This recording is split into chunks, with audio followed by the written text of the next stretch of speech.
अस्सलामुअलैकुम जी, मैं हूं नजमुल हसन बाजवा। आपको हमारे फेसबुक पेज और यूट्यूब चैनल पर खुश आमदेद। अब तक की कुछ बड़ी अपडेट्स मेरे पास मौजूद हैं।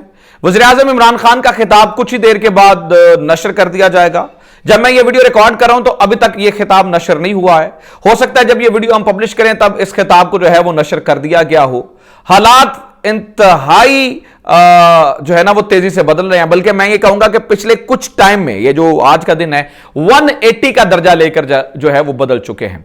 आज के खिताब में इमरजेंसी का कहा जा रहा है और एक सहाफी ने यह कहा है कि वज़ीर-ए-आज़म इमरान खान आज इमरजेंसी का ऐलान करने वाले हैं। उनकी इस बात का पोस्टमार्टम करेंगे कि क्या वाकई इमरान खान इमरजेंसी लगा सकते हैं, क्योंकि जनरल बाजवा से मुलाकातों में अहम और बड़े फैसले कर लिए गए हैं। कुछ चीजों के ऊपर जो है वो कंसेंसस डेवलप हो चुका है। ऑपोजिशन एकदम से तजब्जुब का शिकार हो चुकी है, उनके चेहरे लटक चुके हैं और ये सही बात है।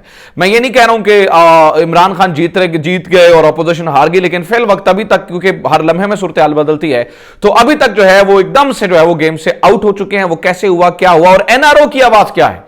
कहा जा रहा है इमरान खान में एनआरओ मांग रहे हैं। ये सारी चीजें डिस्कस करनी है। मीटिंग में क्या हुआ, क्या इमरजेंसी वाकई लगने जा रही है या ये सिर्फ जो है वो एक सहाफी की जानिब से हमें शोशा छोड़ा गया है। बहुत अहम मालूमात है, लेकिन इससे पहले सबसे अहम तरीन चीज मैं आपको बताऊं, इस बात से भी पहले कि वो क्या डिस्कशन हुई और कौन पैगाम लेकर उधर पहुंचा शहबाज शरीफ के पास, इससे भी पहले जनाब वाला किसी के सहाफत छोड़ने का वक्त हुआ चाहता है और वो हैं जनाब सलीम साफी साहब। सलीम साफी ने कहा था, आपको याद होगा, इन्होंने ट्वीट किया था और मैंने कहा था कि इस ट्वीट को याद रखेगा। इन्होंने कहा था मैं नहीं झूठ और सिर्फ झूठ, ये किसी मुल्क की जानिब से नहीं लिखा गया और अगर ऐसा हुआ तो मैं अपनी सहाफत छोड़ दूंगा। आपको याद होगा सलीम साफी ने कहा था। तो जनाब वाला ये मेरे सामने वो नसीम जहरा साहबा का जो कोट अनकोट जो है ना उनका ट्वीट मेरे सामने पड़ा है। आज नसीम जहरा ने तस्दीक कर दी है कि ये जो लेटर है ये ऑफिशियल डिमार्चे है, ये ऑफिशियल डिमार्चे की हैसियत से अमेरिका के अंडर सेक्रेटरी ने डॉक्टर अमजद को दिया। अब ये बात कंफर्म हो चुकी है। आप ये जो कह रहे थे ना कि कोई लेटर नहीं है, कोई नहीं है, तो आप जानते हैं नसीम जहरा कितनी बड़ी जो है वो नाकिद रही है गवर्नमेंट की। आज वो इस बात को डिफेंड कर रही हैं और वो कह रही हैं कि हमें मालूमात मिल चुकी हैं, ये ऑफिशियल डिमार्चे था, कोई एमी जो है ना वो लेटर उठा के नहीं दिया गया, बल्कि ऑफिशियल लेवल के ऊपर यूएस अंडर सेक्रेटरी ने कॉल की डॉक्टर अमजद को, उन्होंने ये डिमार्चे दिया जिसमें सख्त जबान इस्तेमाल की गई और कहा गया कि अगर इमरान खान चले गए तो आपको माफ कर दिया जाएगा, अदरवाइज जो है वो आप सख्त नताइज की जो है ना वो तैयार हो जाएं। अच्छा, नसीम जहरा के इस तस्दीक के बाद जब उन्होंने ये कह दिया, एक तो सलीम साफी साहब को जो है ना वो सहाफत छोड़ देनी चाहिए। वैसे भी सहाफत जो है आप प्लीज ना कीजिए, आप जैसे लोगों की वजह से फिर हम जो नए आने वाले इस फील्ड में हैं उनके ऊपर भी सवाल उठता है, क्योंकि मुझे 7-8 साल हो गए सहाफत करते, लेकिन चूंकि आपका तजुर्बा मेरे से बहुत ज्यादा है इसलिए मैं तमीज के दायरे में आपको कहता हूं कि मेहरबानी कीजिए, तमाम साफियों को गंदा ना कीजिए और आपके ऊपर जो है ना ये आप मोरालिटी दिन रात करते हैं ना, आपके ऊपर मॉरली ये है कि आप प्लीज सहाफत छोड़ दीजिए। दूसरा जनाबे वाला, इमरान खान का ये लेटर जो जब उन्होंने जलसे में लहराया था तो हमें ये लगा कि इमरान खान ने ये क्या कर दिया, मतलब ये कोई इतनी बड़ी चीज नहीं थी जिसके इतनी आवाम को बुला लिया था। आहिस्ता आहिस्ता नाज़रीन इकराम एक वाकई ट्रंप कार्ड बनता चला जा रहा है और अब जो सिचुएशन एकदम से 180 पे घूम रही है ना, ये इसी लेटर की वजह से है, क्योंकि ये लेटर ऑफिशियल है और इस लेटर में वाकई धमकियां दी गई हैं। बिलावल भुट्टो जरदारी ने ये कह दिया है, उन्होंने भी लिया है, कोई लेटर आया है। आज बिलावल भुट्टो जरदारी जब गुफ्तगू कर रहे थे तो उनका चेहरा बिल्कुल उतरा हुआ था और बिलावल भुट्टो जरदारी ने ये कहा है कि हमें जो मालूमात मिली हैं वो ये हैं कि उन्होंने वैसे शाह महमूद कुरैशी का नाम नहीं लिया, उन्होंने कहा जी एक वजीर साहब ने अपने एक एम्बेसडर को कहा और उन्होंने उनके कहने के ऊपर खत ला के दिया और खत वजीर साहब ने ला के इमरान खान को दिया। तो अब ये मानने और बहुत गुस्से में नजर आए, मतलब इतने गुस्से में नजर आए कि जब एक सहाफी सवाल करने लगा तो बिलावल भुट्टो की ये नेचर नहीं, उन्होंने कहा मैं बात कर रहा हूं उसके बाद, यानी कि इस कदर जो है वो उनकी सिचुएशन जो है वो खराब हुई नजर आ रही थी। दूसरा, इमरजेंसी की बात कर लें।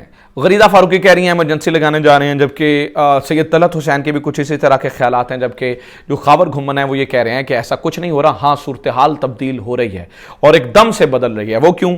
देखें, मिलिट्री क़यादत से मुलाकातें हुई इमरान खान की और जब मिलिट्री क़यादत के सामने तमाम सच रखा है तो डेफिनेटली अब उनके ऊपर भी मॉरली ये है कि आप मुल्क के लिए जो है वो मीडिएट करवाएं और इनको समझाएं। दूसरी तरफ से कहा जा रहा है जी इमरान खान जो है वो जल्दी असम्बलियाँ तहलील करने पर राजी हो चुके हैं। तो मैं आपको ये बता दूं कि देखें, इमरान खान के बारे में ऐसी कोई खबर नहीं है कि वो जल्दी असम्बलियाँ तहलील करने पर राजी हो जाए, लेकिन मैं अगर कहता हूं कि अगर वो राजी भी हो जाए अगर जल्द असम्बलियां तहलील भी कर दी जाएं तो भी ये फतह इमरान खान की है। वो किस तरह से है मैं आपको बताता हूं। देखें, अगर वो असम्बलियां तहलील कर देते हैं तो डेफिनेटली एक निगरान सेटअप आएगा और दोनों इमरान खान जो है वो अवाम में जाके अपना नैरेटिव बेच सकेंगे। और अगर अदम एतमाद में नाकामी होती है और ये इनके खरीदे गए वोटों से जो है ना ये गवर्नमेंट में आ जाते हैं, तो ये 1.5 साल में कोशिश करेंगे कि इमरान खान के खिलाफ मुकदमा तैयार करें, झूठे मुकदमे बनाए और इन्हें जेल में डालें, और ज्यादा से ज्यादा कोशिश करेंगे कि मीडिया उनका बायकॉट करे और उनकी आवाज जो है वो लोगों तक ना पहुंचाई जाए। और मैं ये समझता हूं कि अगर इमरान खान जल्दी असम्बलियां भी डिसॉल्व कर देते हैं और ये भी कोई ऑप्शन आ जाता है, यानी कि मीडिएशन करवाने वाले, आपको पता है जो भी मीडिएशन करवा रहे हैं इस वक्त, जो मुलाकातें कर रहे हैं और कोशिश कर रहे हैं कि मुल्क की खातिर सब कुछ ठीक हो जाए, अगर वो ये कहते हैं कि ठीक है भाई आप असम्बलियां तहलील कर दें, वो उधर से नो कॉन्फिडेंस मोशन वापस लेते हैं और आप असम्बलियां तहलील कर दें, तो ये भी मुल्क के लिए जो है वो बहुत अच्छा हो सकता है। और मैं आपको बता दूं अगेन, जो सीनियर तरीन जो लोग जो वज़ीर आज़म को करीब से रिपोर्ट कर रहे हैं वो ये कह रहे हैं तहरीके अदम एतमाद पर वोटिंग नहीं होगी और वो इस बारे में श्योर है। अब मैं आपके सामने कुछ और चीजें रखना चाहता हूं। देखिए नाज़रीन किराम, ये बात तो सच है कि कहीं से तो डोरियां हिल रही हैं और हालात बड़े ख़राब हैं। मैं देखें कहना नहीं चाहिए, लेकिन हम इससे हमारे अदालती निज़ाम पे भी सवाल उठा है। आपको याद है कि वो दादू की लड़की है एक उम्मे रुबाब चांडेव, वो पिछले 4 साल से नंगे पांव अदालत जाती है और नंगे पांव अदालत जाके अपने बाप के इंसाफ के लिए जा रही है, लेकिन आज तक उसे इंसाफ नहीं मिला। फिर वो गुलाम कदीर, 2 भाई वो मुझे ज़हन में आगे हैं, गुलाम ब्रदर्स, वो 11 साल कैद में रहे और फिर उन्हें सजाए मौत होगी और फांसी पे लटक गए, और फांसी पे लटने के बाद सुप्रीम कोर्ट से उनका फैसला आया और जिसमें वो बरी हो गए। हमारा निज़ाम इंसाफ इस तरह का है, लेकिन इस निज़ाम इंसाफ में कल हमने चमत्कार देखा कि शामों शाम ओवर टाइम पे एक दरख्वास्त आती है और उसमें 20 मिनट में फैसला आ जाता है और कहा जाता है कि इमरान खान इस खत को दिखाएंगे नहीं। तो इससे भी बहुत ज़्यादा जो है वो सवालिया निशान जो है ना वो पड़ चुके हैं। फिर मेरा एक सहाफ़ी के होने की हैसियत से सवाल है, इमरान खान को क्या इसलिए निकाल दिया जाए कि अमेरिका चाहता है कि इमरान खान ना रहे? क्योंकि वो खुद कह रहे हैं ना, अब तो नसीम ज़ारा ने तस्दीक कर दी कि ऑफिशियल डिमार्चे है, तो क्या इसलिए निकाल दिया? क्या क्या कसूर किया उसने? उसने ये कसूर किया है कि वो अपने मुल्क की आज़ाद खारजा पॉलिसी जो है वो बना रहा है। कल को अगर कोई कहे कि अपना आर्मी चीफ तब्दील कर दो तो हम उसके भी तब्दील कर देंगे। अच्छा चलें इससे बढ़ के कल को कोई खुदा ना खासा कहे कि अपने एटमी प्रोग्राम पे गिव अप कर दो, नहीं तो हम नाराज हो जाएंगे, तो हम अपने एटमी प्रोग्राम पे भी गिव अप कर देंगे। यकीनन नहीं करेंगे और रियासत को चाहिए इस मामले के ऊपर जो है वो सोचना।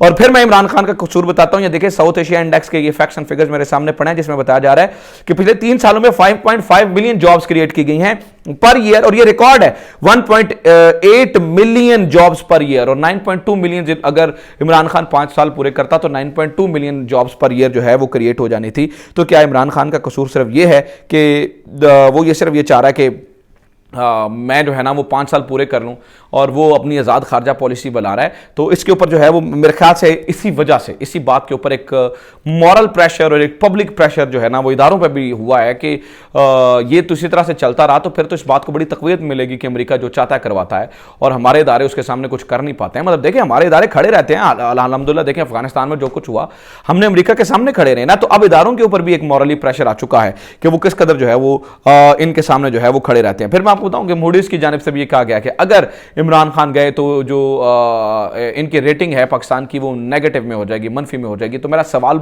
मैं सवाल पूछना चाहता हूं बहैसियत सहाफ़ी, क्यों भेजना चाहिए हमें इमरान खान को? क्योंकि अमेरिका चाहता है इसलिए भेजना चाहिए, क्योंकि अब नसीम ज़हरा की खत की तस्दीक के बाद तो पीछे कोई कसर बची नहीं है कि हम ये मान लें कि ये ऑफिशियल लेटर है और हम सलीम साफी साहब से दरख्वास्त करें कि आप सहाफ़त छोड़ दें। इसके बाद तो कोई कसर नहीं बची है। तो बहरहाल ये एक जो है ना वो सूरत हाल है। मैं आपको ये बता दूं जनाबे वाला कि इस वक्त सूरत हाल जो है वो 180 पे तब्दील हो सकती है, खान के हक में चीज़ें जा सकती हैं। जब मैं ये वीडियो रिकॉर्ड कर रहा हूँ तो हालात ये हैं, अगले घंटे में जो भी होंगे बदल गए तो मैं आपके साथ शेयर करूँगा। अपना ख्याल रखें, खुदा हाफिज़, पाकिस्तान जिंदाबाद।